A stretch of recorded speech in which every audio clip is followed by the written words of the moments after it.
Hi, this is Hib Sabin, and I'm up in Seattle in a very difficult time. This is the time of the pandemic, which is worldwide and which has shut down much of Seattle. Also, we have a problem with the race relations now throughout the country with all sorts of demonstrations going on. And finally, we have a totally dysfunctional government and an autocratic president, which compounds the whole situation. The pieces I'm going to be showing you from this show, which is entitled "In the End Is My Beginning," really speaks, I think, to our times, although the pieces were carved before any of this started. Most of this work was completed, not painted, but was completed before December. So I'd like to start by talking about the centerpiece of the show, which is "In My End Is My Beginning." This title comes from T.S. Eliot's quartets, the second quartet, which is called East Coker. And the poem begins by saying, "In my beginning is my end." Now, this is a term that we all live with from the time we're born, because from the time we're born, our whole lives lead toward the end, toward death.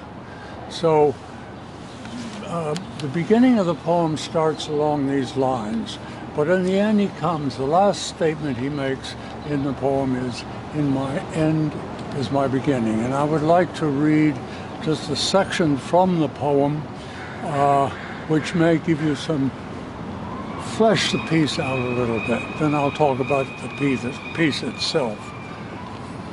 And I quote from T.S. Eliot: "Home is where one starts from. As we grow older, the world becomes stranger, the pattern more complicated, of dead and living. Not the intense moment, isolated with no before or after. Out of a lifetime burning in every moment, and not the lifetime of one person only, but of old gravestones that cannot be deciphered. There is a time for the evening under the starlight. There is a time for the evening under the lamplight. The evening with the photo album. Love is most nearly itself when the here and now cease to matter. Old men ought to be explorers. Here or there does not matter. We must be still and still moving into another intensity. For further union, a deeper communion, through the dark and the cold and the empty isolation. The wave cry, the wind cry, the vast waters of the petrel and the porpoise. In my end is my beginning." I think that some of the key words in this particular reading, let me look again here just a second, is that we have to keep moving as we are at the same time still. And this comes from Eliot's first poem in the quartet, in which he talked about the still point in the moving world. And I think what he's talking about here is that as we move to explore, and in this case as an old man, as I am, we also have to be quiet, we have to be still, we have to be contemplative. And it's only the combination of exploration, which implies movement, and the concept of contemplation, which implies stillness. And this is what I've tried to speak to in this particular piece.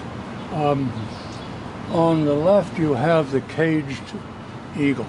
He's sitting very alert but very still. He's quiet. He's not moving. He's wrapped in a cloth. Is this a winding sheet? We don't know. Is this something that contains him into a place of stillness? It was very possibly so. The cage would imply that as we grow older, that our world encloses around us, that we are not young anymore. The world is not our oyster. We're not out there exploring here and there and everywhere and running around, but we've settled down. We've focused. This is what Eliot means about when he says old men should be explorers. Now, the eagle flying out on the other end is that idea that in my end is my beginning. As I come to a place of contemplation, as I come to a place of stillness, and in my end does not necessarily mean my death, but it means coming to a resolution, coming to a place of understanding, of focus. And that allows me then to fly off, to explore, to begin again. And so this is the central theme. And I think it speaks to the time we're in now, because in our isolation, being closed in, being contained, it forces us away from exploring the world on the outside and exploring more of the world on the interior. And then allowing us to move on to another place from this new resolution, from this new understanding.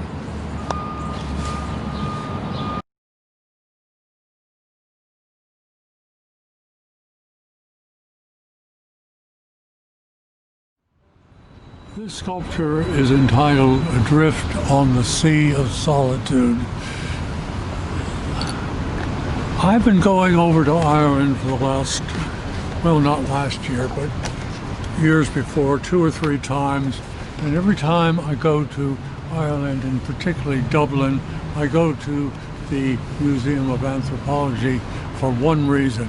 There's a little gold boat, hammered gold boat. It's Celtic from the medieval period that's in the museum that I am always totally engrossed in. I show you a picture of it here.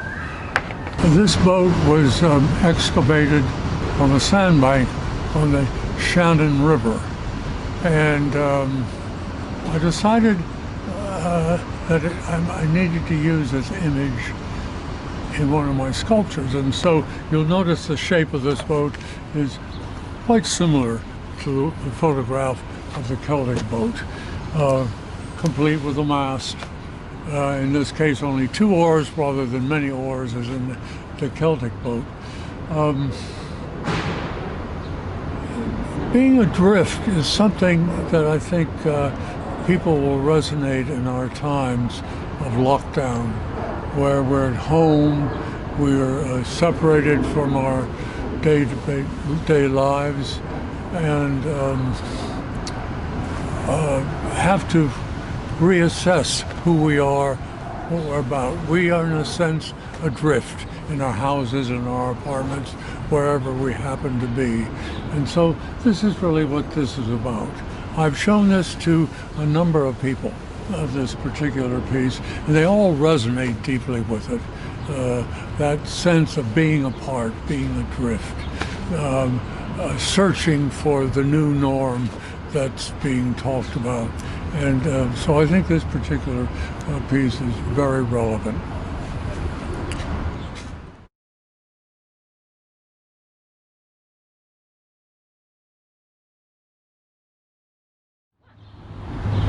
Now, by this time you may wonder why I'm wearing a bowler hat, which is not quite the fashion now.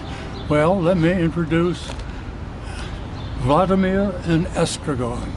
These are the 2 protagonists from the play Waiting for Godot. Now, this play was an existentialist statement. It was written just after the Second World War. And it was about man's freedom, man's searching and waiting. And I think that we are somehow in the same kind of period now. We're waiting for something. We're told we have to adjust to a new norm. We don't know what that new norm is going to be, but it is doubtful if we're ever going to be able to go back to who we were before this all started. Now, in the play, the 2 protagonists, Vladimir and Estragon, or Didi and Gogo, as they're affectionately calling each other, are 2 homeless I like to call them bums. Just two men out in nature. And nature consists of one rock to sit on and one tree, possibly, as they discuss in the play, to hang themselves from, because they are tired of waiting, they are bored, they are scared. Doesn't this sound familiar to our times? But the fact is, they never do hang themselves. They never get around to it because they can't figure whether the tree is strong enough for them to hang themselves without the branches breaking. But this goes on and on. It's like a vaudeville skit. The two sometimes connect in their conversation. The two sometimes don't understand one another. The two sometimes want to ignore one another. And there are also two other people in the play, three others actually, but I will not talk about those. You may wonder why these two bums have raven heads. Well, I have for a long time used animals, particularly birds, as surrogates for human nature. And I see the raven, in this case the raven man, as sort of every man. Every one of us, which is going through this period now, has anxiety, has worries, has boredom, has anger. And we just continue endlessly to discuss and talk. And so the discussion here has to do with the man who's not there at all, and that is Godot. Now, it has often been thought that Godot is God, but the playwright says it's not God. If it was God, I would have called him God, he says. So we never know who Godot is. We do know he's an old man, we do know he has a white beard, he sounds like God, but he isn't God. And in the end, as in the beginning, the two men are waiting. They say, we're going to get up and we're going to go, and then they just stay there. And that's where we are right now.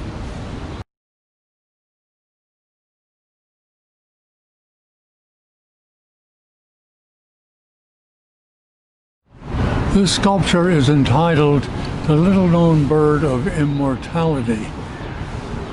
And it's inspired by a painting by Morris Graves entitled The Little Known Bird of the Inner Eye, which was painted in 1941. Now, Morris Graves was an artist from the Northwest who was inspired by Zen Buddhism and painted a great deal of gouache on different kinds of papers, particularly rice paper.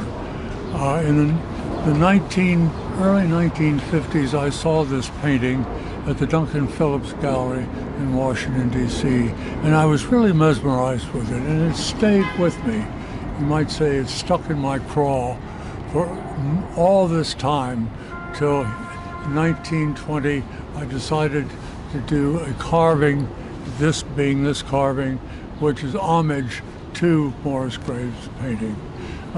His painting was involved with Eastern philosophy, Zen Buddhism, whereas mine is more involved with the Western concept of mortality and immortality. In my piece, you'll notice that there is a little bird peering out rather quizzically from inside a raven skull. The raven skull being the concept of mortality, which we as humans are involved with. The little bird is my sense of what lies beyond what we know, peering out as we equally quizzically peer in at him.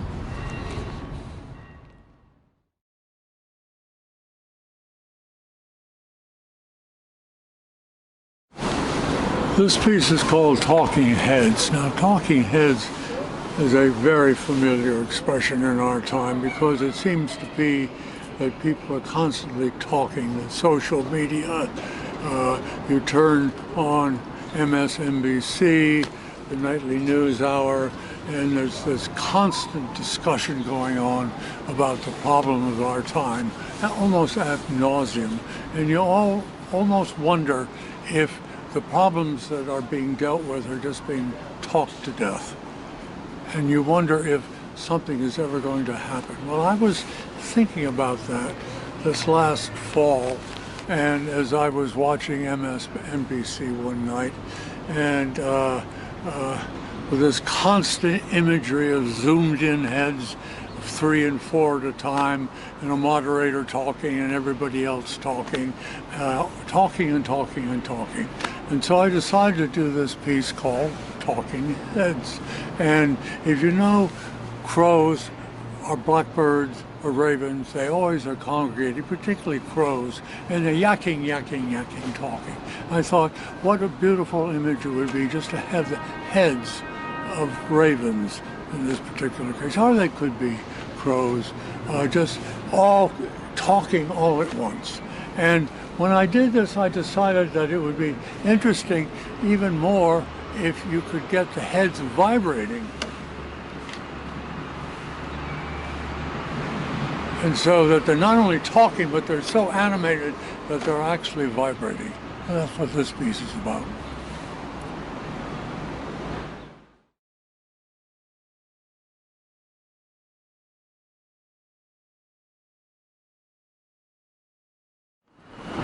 Now, many people feel that memory is a very important thing, and that forgetfulness is very difficult. We go through days thinking, where did I put my car keys? What did I do here? What about this? And we can't remember. And so forgetfulness gets a bum rap, and memory is something we dote on, particularly as we get older in age.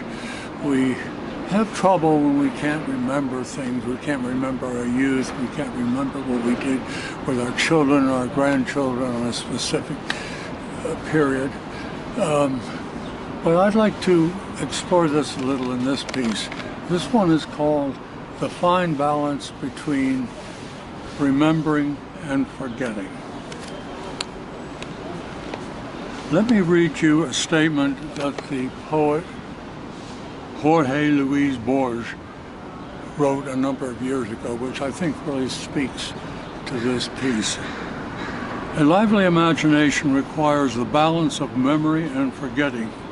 You should go in for a blending of the two elements, memory and oblivion, and we call that imagination. And this is what this particular piece is about. The figure on the right, the owl with the woman's face and the owl embedded in her midsection, would symbolize memory. She's looking off into the distance rather quizzically with some sense of enjoyment maybe in another world. And the owl, to me, in her belly as it were, is a symbol of the feminine, is a symbol of knowledge, is a symbol of memory. Whereas the shape on the right, which is the scaffolding, if you will, of the figure on the right, it is the image of the owl, but you'll notice that it's concave, and it's moving into an empty space, punctuated by a little owl. The same owl maybe with the figure on the right, but now it's flying away. And the imagery, the memory which was contained in the first figure is gone. It's an empty space. It's disappearing. It is the act of forgetting. And in doing this, you have with the two figures the balance of the two, which Borges says is necessary if our full imagination is going to be at play. Now let me talk just a minute for the possible reasons and need for forgetting. There are two ways that memory can destroy imagination: by retaining too many abstractions, thus failing to produce fresh new details, and two, by retaining too many details, thus failing to preserve abstractions. And so at some point, forgetfulness is very important to allow our imagination to grow. And this is what this piece is about. It's really the balance of the two, the fondness of remembering and the need to forget.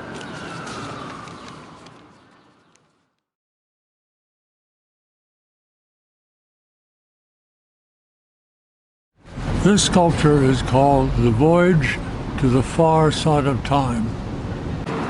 Last summer I had a sculpture in my show at Stonington Gallery, which was called The Voyage to the End of Time. And it was a commemoration of the voyage that Brendan the Navigator took when he sailed from the west coast of Ireland to find the New World, or the Island of the Blessed, as he called it.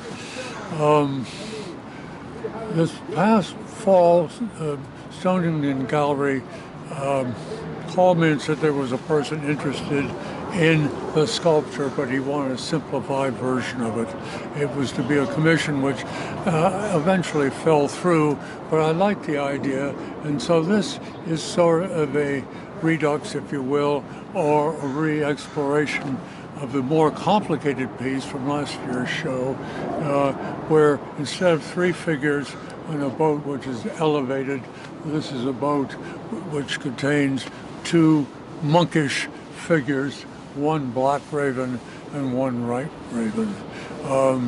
And why white, black, and black? Well, that is the some nature of humanity to me. The dark side, the light side, the totality of the human experience. In search, in quest, which is what we are really all about.